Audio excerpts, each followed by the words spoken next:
target clients will be preschool-age children with hand dysfunction caused by neurological motor disorders, children with congenital upper limb anomalies, or with developmental delay. Firstly, assessments in different levels of the model conducted in medical settings facilitate referral to appropriate intervention. For instance, assessment on level 1, like assessing the impairment and dysfunction, facilitate referral to therapist for rehabilitation. It also helps therapists obtain a more comprehensive background of a child's hand function performance, as they can follow the suggested assessment at 3 levels to evaluate hand function of children. Therapists can plan the intervention at different aspects and levels by referring to the model. They can include fine motor skills training and purposeful hand functioning tasks in the intervention. Advice can also be given to caregivers or teachers at school. The model facilitates intervention evaluation of therapists as well, that functional tasks can be used as outcome indicators. Academically, this model provides evidence and serves as template for conducting research on developing new intervention program in hand dysfunction, as researchers can focus on the performance of children with dysfunction, particularly in these 3 levels.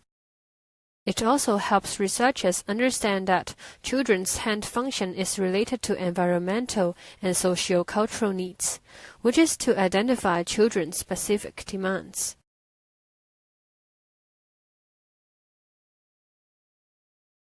In the model, one of its aims is to alert therapists to focus on the following 3 aspects of training for children with neurological disorder: sensory motor, developmental hand task, and functional hand task.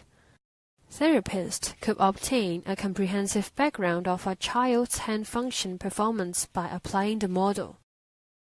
So, how could it be applied to our clinical placements and visits? During our CE1A placement, we, as the student therapist, we focus mostly on observing the attitude of OT and the spectrum of OT practice. Besides, we explore different tools and purposeful activities in the treatment, as well as learn the importance of interprofessional cooperation. However, we seldom realize the rationales behind the treatment, while we do not think comprehensively about what can be further done to help the clients.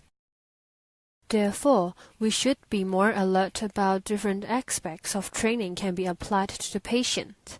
For example, developmental, functional, and sensory motor aspects. Not only focus on strengthening the existing training. We should apply our knowledge, theories, and models into clinical practice to check whether we have missed any aspects.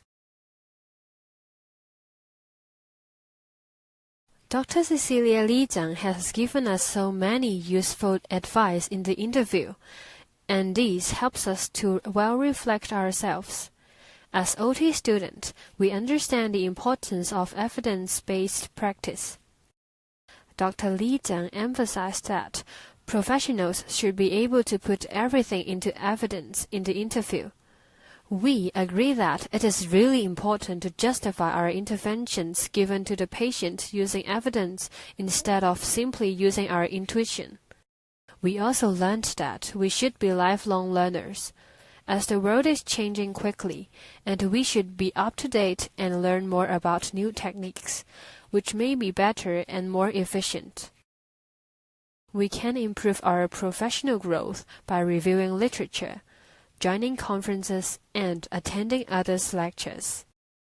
On the other hand, as researchers, we can formulate our own frameworks or models to support our research when there are limitations in the existing frameworks.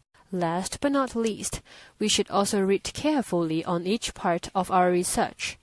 Dr. Li Zhang mentioned in the interview that we should well define each single layers when developing your own model, so as to explain the interaction among the layers and domains.